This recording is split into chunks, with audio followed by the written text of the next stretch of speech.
Hi friends, welcome to Law Chat with Girija.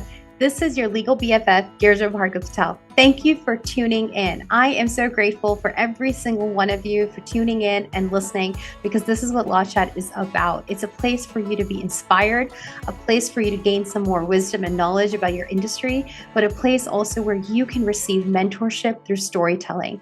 Thank you so much. Now, I know that before we walk into this next episode, whether you're tuning in through your iTunes or through other form of a podcast, or whether this is on YouTube, I would love for you to share this information with someone else, somebody who is your friend, your family, a colleague, somebody in your community, someone who can really be inspired by this as well and benefit from the information and from the stories that we're sharing with you today. Law Chat is to help the community, is to boost the community, is to inspire the community. And I want you to help me to do that. So thank you so much for that. Let's get started. Hi friends, welcome to Law Chat. This is your legal BFF, Girija Patel. I am going to be sharing with you today how to enforce your contracts. The information that I am sharing with you today is for educational and for informational purposes only. It is not creating an attorney-client privilege between you or me, or a relationship between you or me. And this is really just for your benefit, for your education. And if you do need a lawyer, please go contact a lawyer that can help you specifically to your business.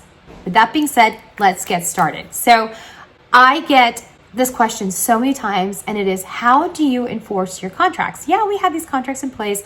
Wonderful. Now what do we do? Well, number one, I am so happy you have that contract in place, because it is getting you places. Plus, it is also giving you the confidence and making your business seem more legit. And also you feel like it's more legit. So you treat it like a business and not some side gig or something that you're not taking seriously. And the person across the table from you is also taking it seriously. But when it comes down to the nitty gritty, how do you apply the contract? And what I mean by that is, how do you enforce it? How do you make sure that, okay, now I have it, people have signed it, now what do I do?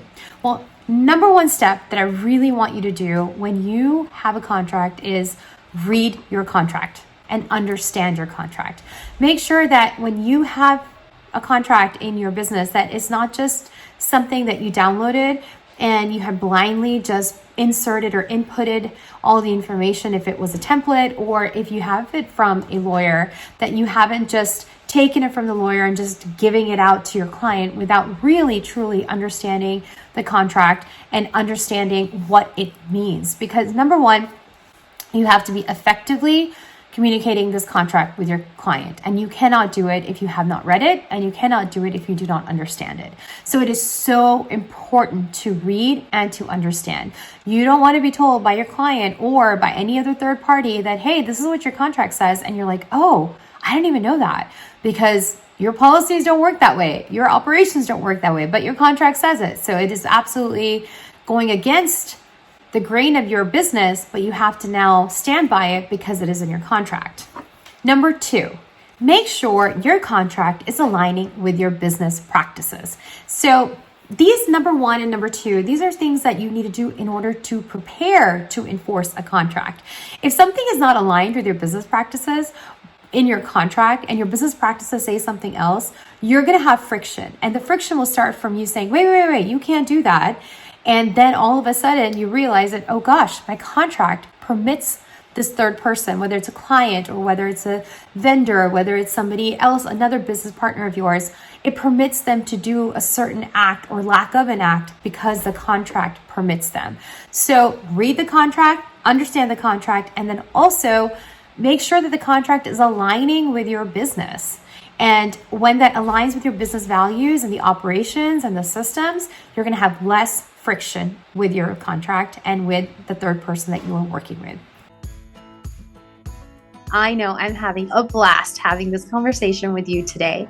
Now, thank you so much for tuning in. And because I'm so grateful, I also want to share with you a special bonus for tuning in. And that is 10% off of your entire purchase on yourcontractbuddy.com. What is yourcontractbuddy.com? It is a contract template shop where you can access all different types of contracts for your business.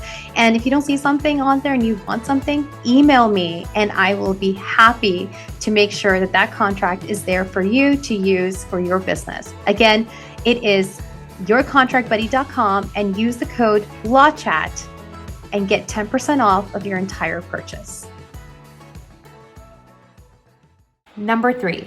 So now you're in a conflict. What do? Sometimes you go back and forth on email, or you'll have a phone call with somebody and you're trying to resolve it.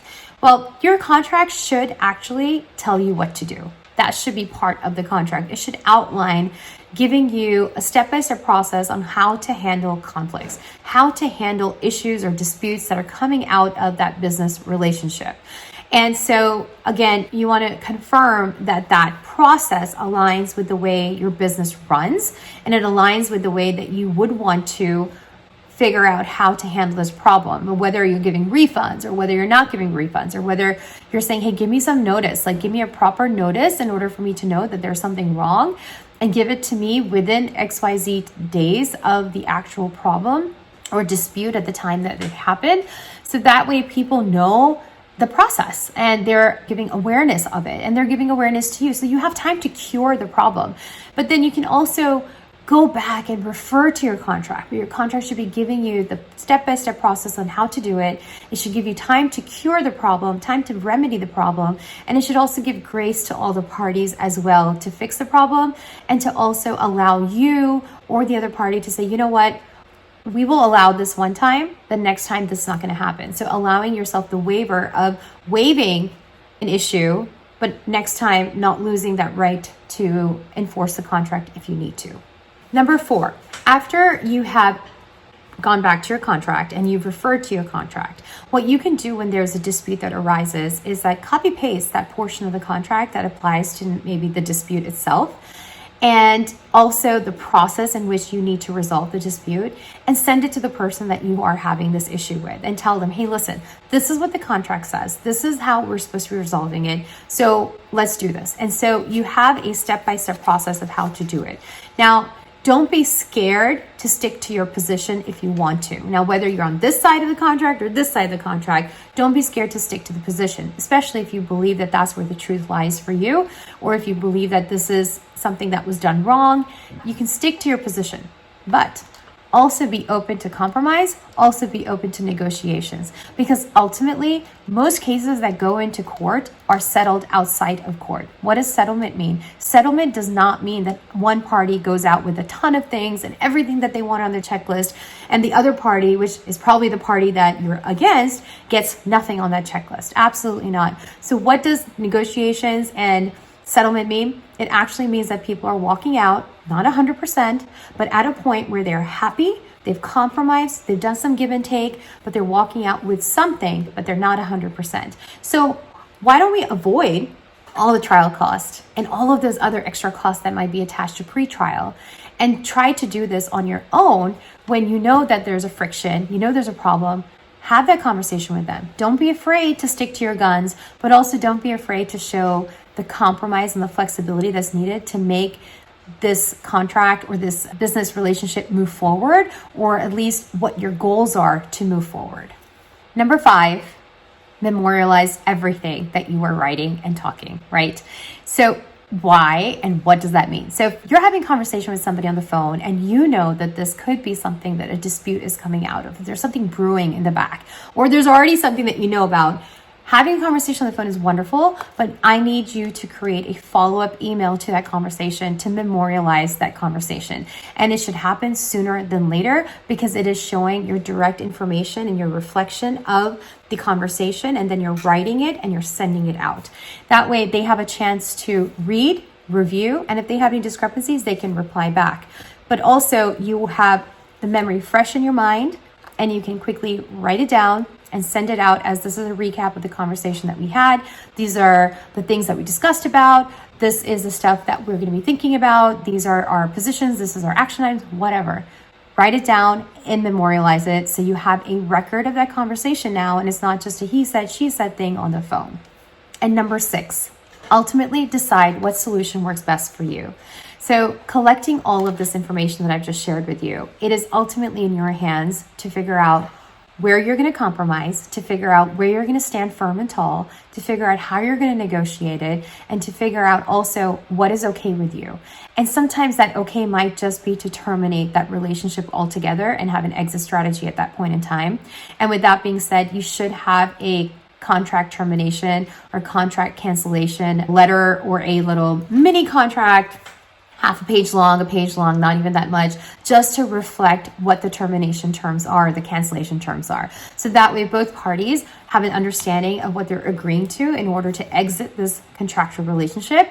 And then also at the end of the day, this will be the end of it. And they're agreeing that the terms that they've agreed to now is the end of it. And so nobody can come back later and say, oh, wait. But you still owe me this. And then you say, no, this cancellation clause that I have right here, you here agreed to that this is the end of it, and you're going to be okay with me giving you this much money, or you're going to be okay with XYZ terms at the end.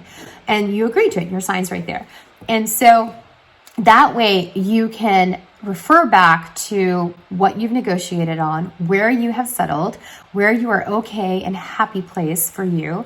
And you've also shown another instrument to memorialize that agreement, and not an email, but an actual written document with both of your signatures on it. And remember, always stand firm, stand tall, but show the grace where you need to show it. Show the ease and the flexibility where you need to show it. But don't be afraid to negotiate, and don't be afraid to stand to the points that you believe firmly in. Thank you so much for tuning in to this week's episode of Law Chat. I hope this was super beneficial to you. I really enjoyed sharing this information with you today. And I have to ask you for a favor. Like I did in the beginning, I'm going to ask you again. Please share this with your community, whether it's a friend, family, or another colleague, or someone else on your Facebook or Instagram or other social media spot. Share this, subscribe, and stay tuned for other episodes coming in so you are always up to date. But then also take another moment and share this episode with your community, because when you share it with everybody else, not only are they benefiting, but also the information that I'm sharing is reaching out to more people, because at the end of the day, we want to rise together with our community, and I can only do that with your help. Now, I am so grateful for you. I'm so grateful that you tuned in, and I want to hear from you as well. So shoot me a DM on Instagram at GVP Law or at Law Chat with Girija. I would love to hear from you. I would love to also hear what other episodes that you would like to hear about, topics that you want to hear about, and also just connect with you. And thank you so much for tuning in. Until next time, cheers.